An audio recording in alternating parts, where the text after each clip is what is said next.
Have Chef Douglas making a panini sandwich for us. Okay, Doug, so could you please explain the process? Okay, first thing I'm going to do is I'm going to apply some homemade pesto. What kind of pesto is that, Douglas? I believe it's... Maybe a parsley basil? Yeah, I think it'd be parsley basil. Yeah, fresh basil, garden-grown basil, all organic. Is there any garlic in there? Yes. And just a little touch of garlic. And where did that garlic come this from? This is also fresh garden garlic, fresh from Oregon. Best garlic. Excellent. Yep. Who picked it? I believe the woman who made the award-winning parsley pesto goat cheese picked this garlic herself. So it's, you know, extraordinary quality garlic. Oh, extraordinary. are we privileged to have this? And we're privileged to have this in our kitchen today. It's a true privilege and honor. Karen, isn't that wonderful? Yes. So will you please explain to us what you're doing? I'm applying some of this exquisite pesto to homemade bread. What the heck was that? Some turkey's trying to distract. What is he doing? It's not Halloween yet. It's his Halloween. No mind that. Douglas, do you think it's possible you're putting a little too much pesto? Yeah.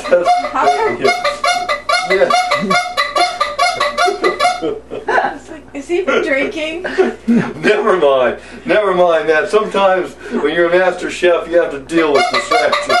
How do you know that's not?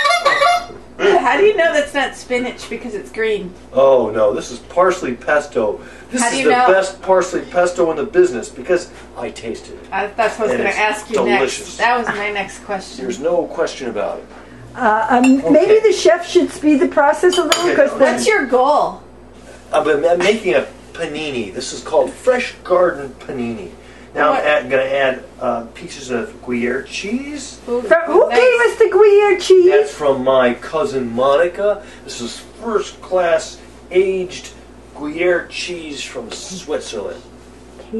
Cave-aged, in fact. How do you know it's from Switzerland? Because it's said on the package. Oh, because I know by the taste. Oh. And now Chef Doug, what are you doing now? Now I'm adding what is that? Dried tomatoes from the particularly bountiful harvest of tomatoes that, again, occurred in the wonderful state of Oregon this season. Wow, are we so privileged to have this also in our kitchen? It's a true privilege and honor. I hope your hands are clean. Sun-dried tomatoes? Of course. Sun-dried tomatoes. Dehydrated. Oh, dehydrated.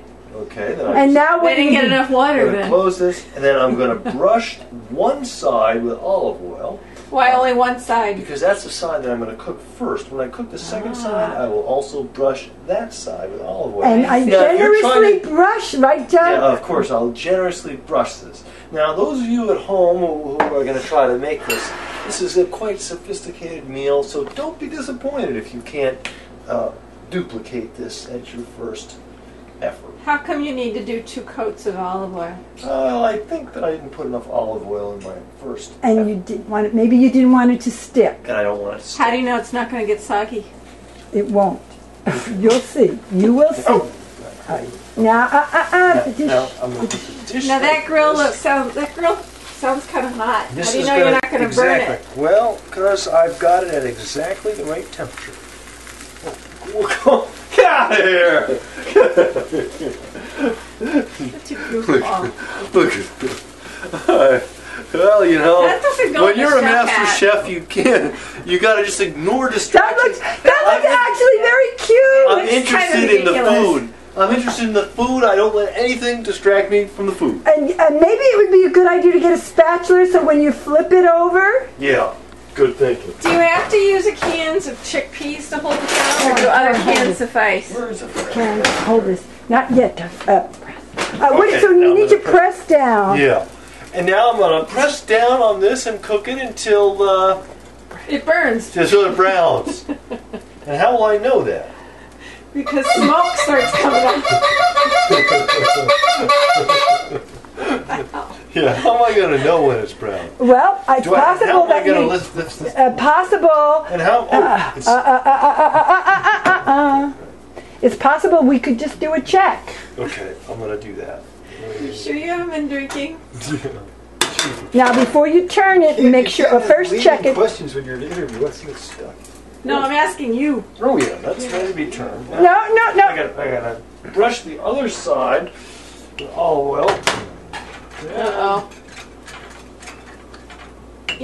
Have you ever considered getting a grill pan? Now, that would be a wonderful, Look at that, folks. All right. Perfectly cooked. How do you know the cheese is melted? Because I'm working on it. Seems kind of fast. Okay, now we have a plate to